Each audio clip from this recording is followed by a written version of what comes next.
آپ دیکھ رہے ہیں کے نیوز ایچ ڈی میں ہوں حارث علی شاہ گیلانی۔ چلتے ہیں آج کی اہم خبروں کی طرف۔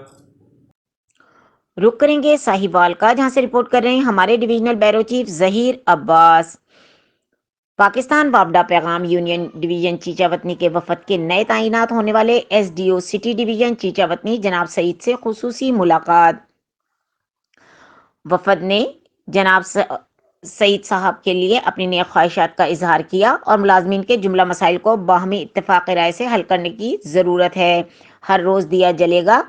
ایس ڈی او ساہیوال نے ادارے کی بھلائی کے لیے پیغام یونین کے ساتھ مکمل تعاون کی یقین دہانی کرائی۔ پیغام یونین کے وفد میں ڈویژنل چیئرمین چودھری طاہر محمود گجر، ڈویژنل چیف کوآرڈینیٹر چودھری شاہد محمود گجر، چیئرمین رورل چودھری مقبول احمد جٹ اور ڈویژنل سیکرٹری جنرل سجاد سعید بھٹی شامل تھے۔ مزید خبروں اور اپڈیٹس کے لیے ہمارے ساتھ رہیے گا۔ تب تک کے لیے اپنا خیال رکھیے گا۔ اللہ حافظ۔